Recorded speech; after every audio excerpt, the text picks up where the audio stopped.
basically everybody hates Xbox right now. You've got some gamers who are upset that they canceled the new ZeniMax MMO, that Everwild was canceled and Perfect Dark was canned. You've got a lot of gamers who are saying that we don't even know what you guys are planning to put out over the next few years at this point. And then you've got developers who are saying Xbox is a trash company because they either got fired or they're afraid that they're going to lose their jobs in the near future. And now you've also got the Xbox layoffs being criticized because an EA exec is taking shots at them, calling out the obsession with short term results. So, Xbox is facing criticism from the gaming community and the wider industry this week after laying off around 9,000 employees. That's not necessarily true. While, yes, Xbox was part of that 9,000, it wasn't just Xbox that laid off 9,000 people, it was Microsoft in general. And Microsoft, of course, has over 200,000 employees. It says this has included studio closures and game cancellations, making many lose whatever faith they had left in Xbox after a troubles console generation. I think that this was AI because it says troubles instead of troubled, but also this 9,000 employee fact isn't true. It was 9,000 again across Microsoft, not specifically Xbox, but okay, AI. Now, someone from another company that is no stranger to criticism is weighing in on the conversation, as spotted by MP First. EA Japan's general manager shared his thoughts on the layoffs, blaming Xbox's obsession with short term success in return for long term investments. Particularly in recent years, foreign companies have increasingly demanded short term results for large scale investments, and there are not infrequent cases where a change in direction is made to meet shareholder expectations before sufficient time has been invested. The gaming industry is supported by each and every creator and staff member who has diligently worked on development at the forefront. As someone in the same industry, I feel deep pain regarding this decision, the frustration of something built over a long time not seeing the light of day, and the reality that gamers who are looking forward to it cannot even experience it. Both are truly regrettable. And sure, while I didn't have high hopes for most of the games that they canceled, ultimately some of them could have turned out to be good. I like ZeniMax. I would have really enjoyed to see some sort of big fantasy MMORPG because I'm an MMO fan. I love OG Perfect Dark. While I still was kind of cautiously optimistic regarding what we had seen, it didn't appear to be bad. I had a bad feeling, though, that it was a fake trailer, and that was basically confirmed from a disgruntled employee, that they basically just like put a bunch of specific footage together to put out at that event. And Everwild, I mean, we really knew nothing about it, so I can't say I'm heartbroken there. But yeah, I mean, as a creator, it does suck to see potentially years of your work shelved. But it's not like they didn't get paid. It's not like they lost out on a paycheck.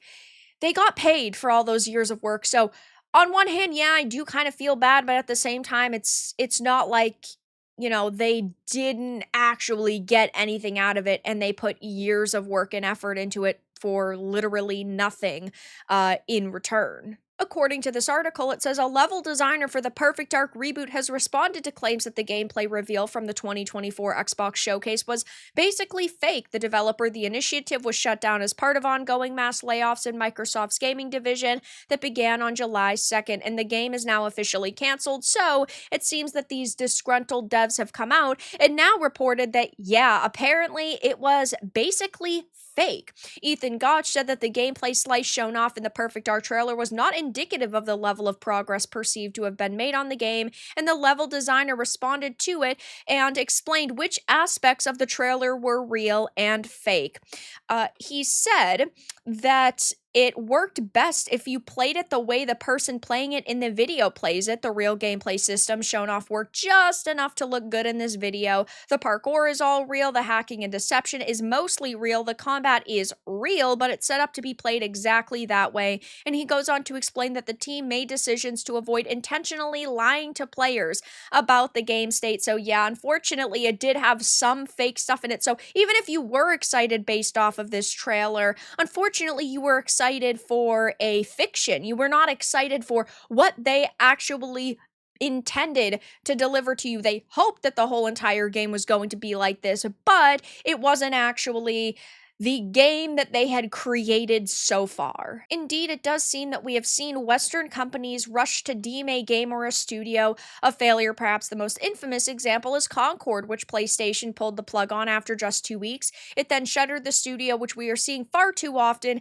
in today's climate. Yeah, because they're just making content that is not making money and that people ultimately don't want. Again, there was never going to be a future for a game like Concord. They could have left that online for 5 years and nobody would have played it, because nobody played the beta, nobody played it the 12 days that it was online, and nobody was really talking about it in a positive way. It's not even like a lot of people felt like, oh my goodness, this will eventually turn out to be a great game. It was just a trash fire all around, so nobody was heartbroken over it. It says EA itself has done this plenty of times. Most recently, Dragon Age the Veilguard was written off after selling 1.5 million copies in its first few months, leading to pretty much the entire Dragon Age team being laid off at BioWare again with the lies. It didn't sell 1.5 million copies, it engaged 1.5 million players. In that, maybe it did sell a million copies, and that's being generous,